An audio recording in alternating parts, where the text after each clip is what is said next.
우리는 교회력 절기로 부활절 두 번째 주일을 보내고 있습니다. 기독교 신앙의 근간을 이루는 그리스도의 부활의 사건은 역사적으로 그리고 육체적으로 실제한 부인할 수 없는 사실입니다.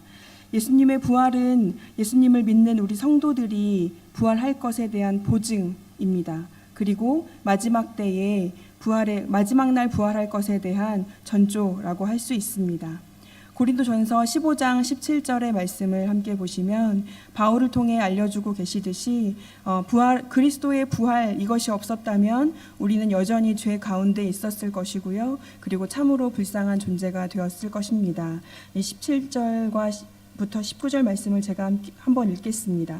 그리스도께서 다시 살아나신 일이 없으면 너희의 믿음도 헛되고 너희가 여전히 죄 가운데 있을 것이요 또한 그리스도 안에서 잠자는 자도 망하였으리니 만일 그리스도 안에서 우리가 바라는 것이 다만 이 세상의 삶뿐이면 모든 사람 가운데 우리가 더욱 불쌍한 자이리라. 그렇습니다. 우리의 삶은 현재 이 땅에서의 삶에만 그치지 않고 부활하신 예수 그리스도를 따라서 그 부활의 소망을 함께 지니며 살기에 헛되지 않고 허무하지 않습니다. 그리고 우리는 불쌍한 존재가 되지 않았습니다. 이것은 우리에게 참된 소망이 있음을 알려주는 기쁜 소식이고요. 이처럼 주님의 부활은 실제한 사건이며 아직 오지 않은 현재적인 미래이기도 하고 또 이미 오신 미래적 현재이기도 합니다. 그리고 우리 그리스도인들은 이 부활의 신앙을 살고 있기 때문에 소망이라는 것, 우리가 참 소망을 가지고 산다, 이것을 주님을 모르는 자들에 비해서 조금 더 구체적으로 또 실제적으로 누리며 살아갈 수 있습니다.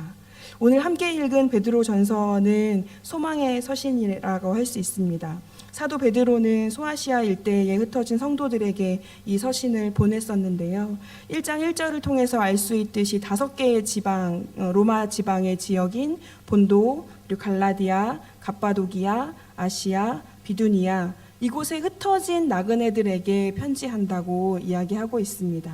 그들에게 보내는 서신이고요. 문안 인사를 전하며 이 서신을 시작했습니다. 그들은 유대교인들이 아닌 이방인 그리스도인들이었고요. 그들 주변의 어떤 이교 환경으로부터 그들은 점점 더 그리스도를 믿는 것 때문에 심한 박해와 고난과 또 멸시와 적대에 직면해 있는 사람들이었습니다. 사도 베드로를 통해서 예수 그리스도에 관한 좋은 소식, 즉 그의 죽음과 부활 그리고 약속된 재림에 관하여 들을 수 있게 된 그들입니다. 베드로는 우리의 산 소망 되시는 예수 그리스도에 관해서 그리고 성도들이 얻게 된 구원의 신비에 관해서 이 수신자들에게 가르쳐 줌으로써 그들을 격려하고 있습니다.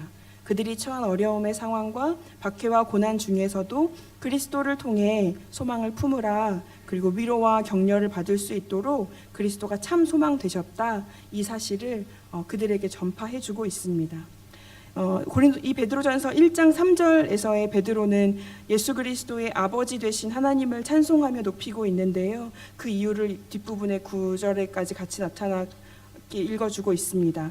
3절과 4절의 말씀을 우리 함께 읽으면 좋겠습니다. 함께 읽겠습니다. 우리 주 예수 그리스도의 아버지 하나님을 찬송하리로다.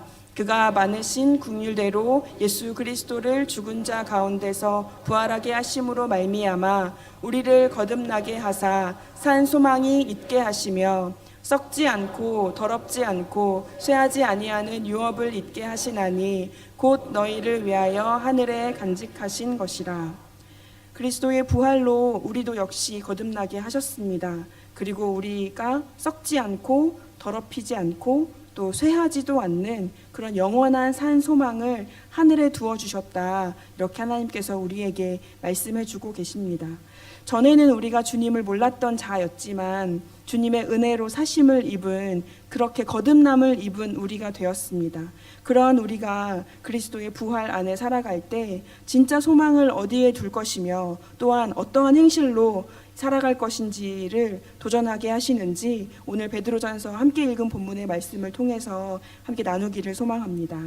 13절 말씀 처음에 시작할 때 베드로가 이렇게 이야기합니다. 너희 마음의 허리를 동이고 근신하여, 이런 표현을 쓰고 있는데요. 허리를 동인 사람은 걷거나 활동하는데, 그 당시에 이제 의복의 상태를 생각해 본다면 걷거나 활동하는데 방해가 되는 긴 옷을 어떻게 하는 걸까요? 접어 올려서 방해가 되지 않도록 묶어 있는 그런 모습을 상상해 볼 수 있습니다. 그리고 이 모습은, 허리를 동여맨 이 모습은 또 하나를 상상하게 해줍니다.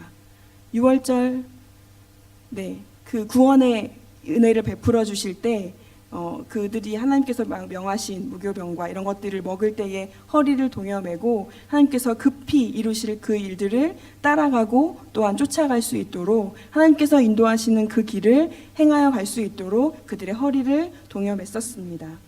하나님께서 하나님의 백성이 양의 피로 구속되고 나면 그들은 하나님이 그들에게 주어 주실 가나안 땅, 또 약속된 땅, 그 기업으로 안전하게 데려가실 때까지 하나님을 따를 준비를 할 수 있도록 그렇게 옷을 입고 도망갈 준비가 되어 있어야 했던 때가 생각이 납니다.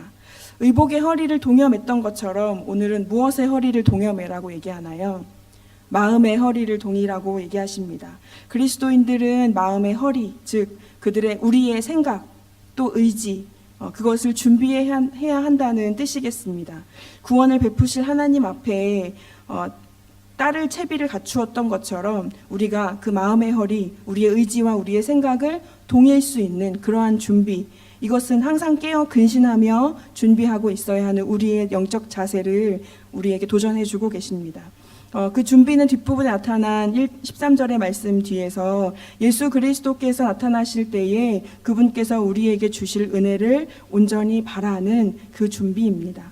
은혜를 바랄 수 있는 우리들이 되었고요. 또 이어지는 14절의 말씀에서처럼 지금은 그리스도를 우리는 아는 자들이 되었고 또한 그분에게 순종하는 자녀로 부르심 받게 되었습니다. 그리스도를 알기 전까지는 무엇을 따르던 사람들이라고 14절에 표현되어 있습니다. 우리는 그리스도를 알기 전에 어떠한 것을 따르는 자들이었을까요? 우리의 사욕을 따르는 사람들이었습니다.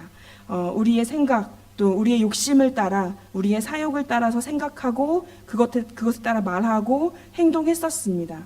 그러나 이제는 그리스도께 속한 자들이 되었다, 그리고 하나님께 속한 자들이 되었다 말씀하시면서 레위기의 말씀을 그 뒤에 인용하고 계시는데요. 15절 말씀에 기록되었듯이 하나님께 속한 자로, 예수 그리스도께 속한 자로 너희는 거룩하라, 그렇게 우리에게 명령하십니다. 왜냐하면 하나님께 속한 사람은 거룩합니다. 왜 하나님께 속한 사람은 거룩하냐면 하나님은 거룩하시고 또 그분께는 일체의 악이 없으시기 때문입니다. 레위기 말씀 16절에 인용하고 있지요. 그가 거룩하시기 때문에 기록되었을 때 내가 거룩하니 너희도 거룩할지어다, 이렇게 말씀하시는데요. 그가 거룩하시기 때문에 우리가 그에게 속하여 있다면 우리의 행실도 순종하지 않는 자, 진리를 몰랐던 자, 하나님에 대해서 무지했던 자였을 때와는 달리 우리도 그 거룩함에 동참할 수 있도록 우리 모두를 부르셨다는 것입니다. 하나님은 거룩하셔서 거룩하지 않은 선과 반대되는 악의 모든 것들과는 분리될 수밖에 없는 분이셨지만 자신과 자신의 소유의 백성들에게 하나님의 그 거룩함의 속성을 온전히 부어주셨습니다. 그래서 그 속성을 따라 우리가 하나님께 그렇게 향해 거듭나 나갈 수 있도록, 거룩한 생활로 우리의 행실로 고쳐 나갈 수 있도록 그렇게 우리에게 은혜를 부어주셨습니다. 우리가 구원으로 거듭나 살아간다는 것은 하나님의 이 속성을 부여받아서 우리의 행실을 돌아볼 줄 아는 그러한 근신, 마음의 허리를 동여맬 줄 아는 어떤 준비와 영적인 깨어있음이 우리에게 있다는 것을 뜻합니다. 17절 말씀과 또한 18, 19절 말씀 안에서도 우리의 거듭남의 모습이 어떠해야 하는지 말씀해 주고 계십니다. 우리를 심판하시는 이를 우리는 17절에 무엇이라고 부른다고 나와 있나요? 네, 아버지라고 부릅니다. 심판하시는 그분을 아버지라고 부르면서 또한 동시에 우리의 아버지는 우리의 행실대로 어떻게 하시는 분이시라는 건가요? 심판하시는 분이십니다. 네, 아버지 되시면 모든 것을 다 물론 하나님의 용서와 용납은 우리의 인간의 한계로 헤아릴 수 없을 만큼 정말 크고 놀라운 분이시지만, 분명히 하나님께서 우리의 행실대로 무엇 하시겠다? 심판하시겠다 또한 말씀해 주셨습니다.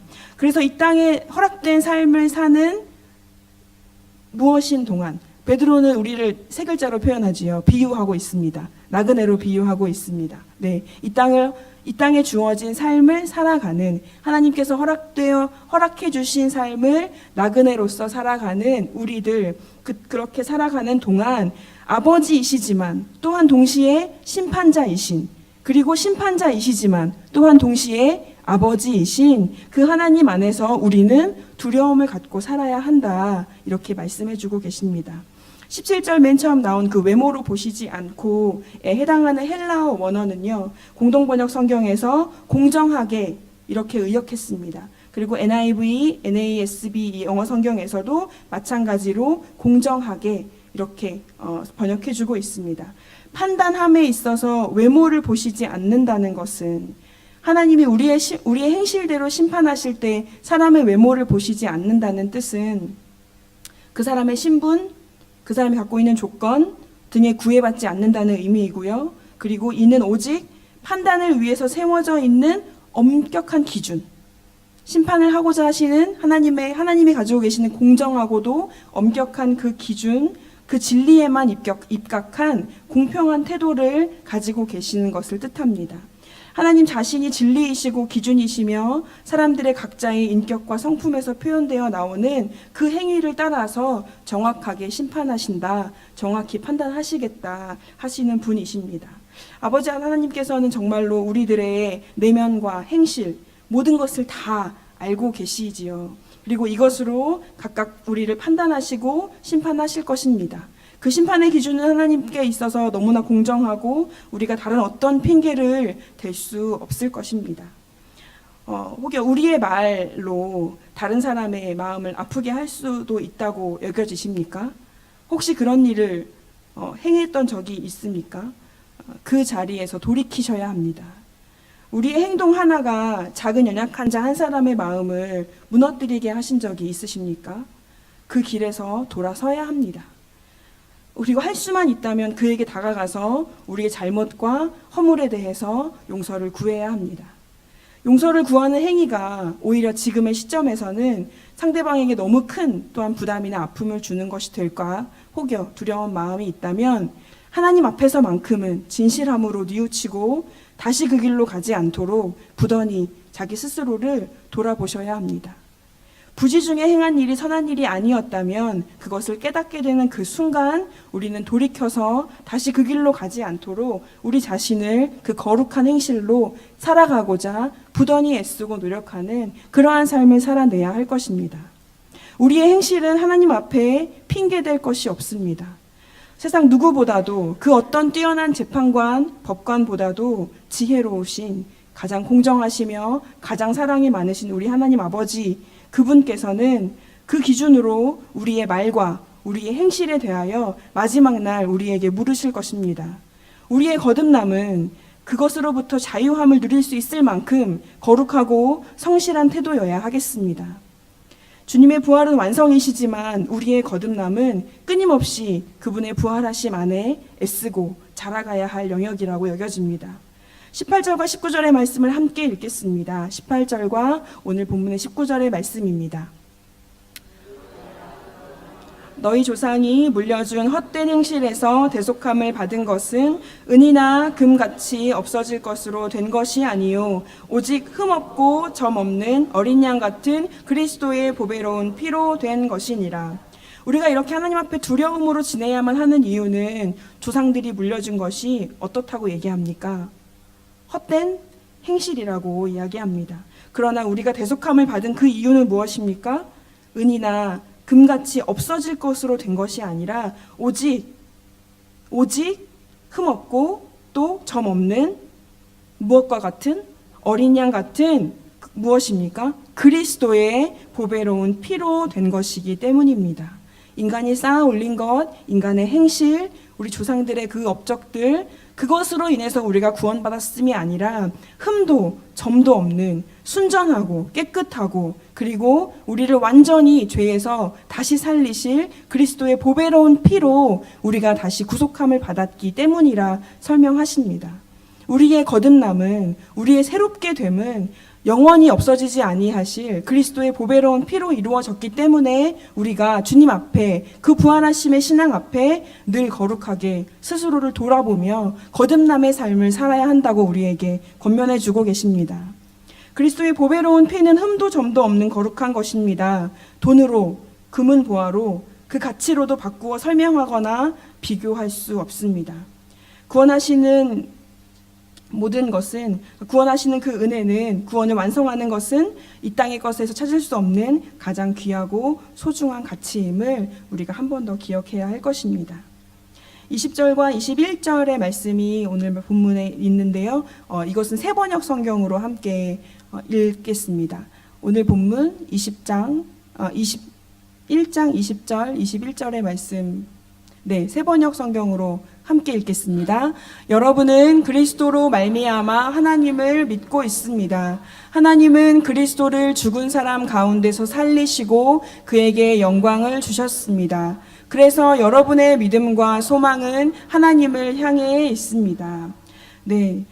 우리 이 예수 그리스도에 관하여 강조해서 설명해 주고 있는 구절인데요. 창세 전부터 알린 바 되신 분이셨고요. 문자 그대로 하나님께서 이 세상을 창조하시기 이전부터 알려지게 된, 존재하시게 된 예수 그리스도입니다. 그리고 하나님께서는 그리스도를 이렇게 구주로 미리 정해 놓으셨습니다. 그리고 그분은 마지막 때에 우리 모두 성도들을 위해서 나타나신 바 된 분이십니다. 그리고 우리 아까 읽었던 것처럼 우리는 이 그리스도를 통하여 하나님을 믿게 되었습니다. 그리스도가 이 땅에 오시지 않았다면 우리는 그 하나님의 존재를 이렇게 명확하게, 그리고 이렇게 지금까지도 2000년 역사를 지내오는 동안 하나님의 신비에 연합되어서 살아갈 수 없을 것입니다. 그가 육신으로 우리에게 오셨고 그 죽으심을 감당하셨고 다시 부활하셨기 때문에 우리가 그 하나님을, 그분을 통하여 하나님 아버지를 바라볼 수 있으며 또한 하나님을 함께 믿게 되는 그 신앙을 우리에게 허락하신 줄로 믿습니다. 하나님께서 이 아들을 죽은 자 가운데 살리시고 영광을 주신 분이라는 것을 역시 또한 그리스도를 통해 깨닫게 되는 것입니다. 그렇기 때문에 즉 하나님께서 그리스도를 죽음에서 부활, 승천하게 하셨기 때문에 그 결과로서 성도들은 우리의 믿음과 소망을 어디에 둘 수 있다 이야기하시는 것입니까? 오직 하나님께만 우리의 믿음과 우리의 소망을 둘 수 있다. 우리에게 이렇게 알려주십니다. 그래서 우리의 믿음과 소망의 결국은, 그 목적은, 그 최종적으로 우리가 도달해야 할 그것은 바로 다른 누가 아닌 하나님 그분께 있는 것입니다. 우리는 그분을 죽음으로 내몰았지만, 예수 그리스도를 우리는 무지에 의해서 죽음으로 내몰았지만 우리의 허물과 죄로 인하여 십자가의 죽음을 그래서 그분께서 감당하실 수밖에 없었지만 하나님 아버지께서는 그리스도를 다시 살리셨고 영광을 주셨기 때문에 우리의 믿음의 최종적인 목적, 하나님 그분 자체이시며 우리의 소망 역시 하나님 그분께만 있음을 고백하게 됩니다. 22절과 23절 그리고 마지막 25절까지 말씀입니다. 22절의 말씀은 앞서 15절과 16절 읽었던 말씀에 거룩하라 명하시는 그 말씀과 유사하고 또한 연결이 됩니다. 22절의 말씀을 함께 읽겠습니다. 너희가 진리를 순종함으로 영혼을 깨끗하게 하여 거짓이 없이 형제 사랑하기에 이르렀으니 마음으로 뜨겁게 서로 사랑하라.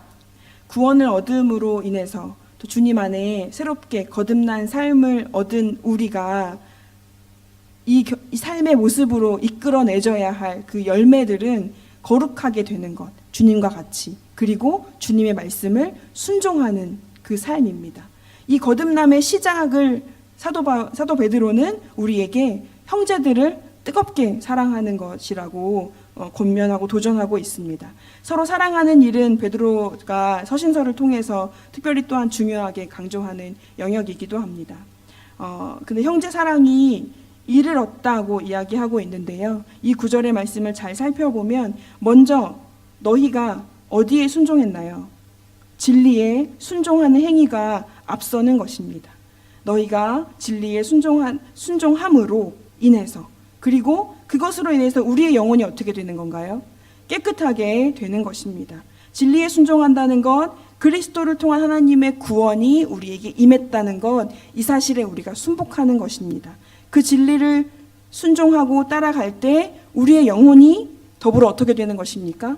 깨끗하게 되는 것입니다. 그리고 거짓이 없어진다. 그리고 또한 이것이 우리를 형제 사랑하기에 이르르게 하신다 말씀하십니다. 그렇기에 이 구원의 은혜를 우리가 하나님 앞에서 새롭게 살아갈, 우리의 모든 죄를 용서받은 이 구원과 부활의 은혜를 우리에게 주셨으니 우리의 영혼이 더없이 깨끗해질 것이며 우리에게 거짓이 없을 것이며 형제를 사랑하는 것까지에 이르러서 우리 모두가 형제를 뜨겁게 마음으로 사랑하라 우리에게 권면하시고 도전하게 하십니다. 우리 안에 진리가 있다면, 우리가 하나님을 아는 것에 머무르고자 한다면, 또한 우리가 이제 그리스도를 구주로 믿고 그분 안에 거듭나 살아가고 있다면 주께서 거룩함을 덧입혀 주셔서 우리의 행실이 더욱더 견고하고 주님 기뻐하시는 삶으로 앞으로도 영원토록 인도해 주실 것을 믿습니다. 그리고 그 거듭남의 삶의 모습으로 우리 형제들을 마음으로 뜨겁게 사랑하며 살게끔 그렇게 우리를 도우시고 인도해 주실 것을 믿습니다. 23절, 24절, 25절 이 마지막의 말씀을 함께 읽고 말씀을 마무리하고자 합니다. 같이 읽겠습니다. 너희가 거듭난 것은 썩어질 씨로 된 것이 아니요 살아있고 항상 있는 하나님의 말씀으로 되었느니라. 그러므로 모든 육체는 풀과 같고 그 모든 영광은 풀의 꽃과 같으니 풀은 마르고 꽃은 떨어지되 오직 주의 말씀은 세세토록 있도다 하였으니 너희에게 전한 복음이 곧 이 말씀이니라. 아멘. 18절 말씀에서도 우리의 대속함이 없어질 것으로 된 것이 아니라고 하신 것처럼 우리의 거듭남은 썩어질 씨로 되지 않았다 말씀하십니다. 살아있고 항상 있는 하나님의 말씀으로 우리의 거듭남이 주어졌습니다. 어느 때엔 꽃을 피우다가 어느 때엔 시들어버리는 풀과 같지 않고요. 영원히 살아계신 하나님의 말씀으로 된 것이기 때문에 죄로 인해 죽었던 우리의 본성과 죄에 굴복했던 이전의 마음과는 차원이 다른 생명력 있는 삶을 우리 모두는 살아낼 수 있는 것입니다. 사랑하는 성도 여러분, 주님의 죽으심과 부활은 우리에게 있어서 실제입니다. 감정과 감격으로 느끼고 다가와야만 하는 감동적인 스토리에서 끝나는 것이 아니라 우리를 정말 진정으로 죄와 허물에서 죽게 하셨고 다시금 주님과 함께 새롭게 거듭나 살아가도록 부활의 삶을 지금 그리고 마지막 때까지 살아갈 수 있도록 그렇게 인도하시는 실제의 사건입니다. 그리고 이 모든 것은 우리의 모든 육체는 풀과 같이 마르고 시들어 버릴 수밖에 없지만 영원히 썩지 아니할 은과 금으로 대체할 수 없는 흠도 점도 없는 거룩하신 그리스도의 보혈과 아버지 하나님의 말씀, 그분의 측량할 수 없는 사랑으로만 가능한 일임을 잊지 않으시기를 바랍니다. 그래서 우리의 소망과 우리의 믿음의 결국을 하나님께만 둘 것을 고백하며 주님 안에 거듭난 자로서 우리의 행실을 스스로 돌아보고 핑계하지 못할 그때가 옴을 기억하고 주님 앞에 성실로 오늘 하루하루를 살아가실 것을 주님의 이름으로 축복합니다. 아멘. 주님 안에서만이 우리가 진정으로 새롭게 됨을 고백합니다. 그래서 우리 함께 주께 가오니 주님 앞에 찬양하겠습니다.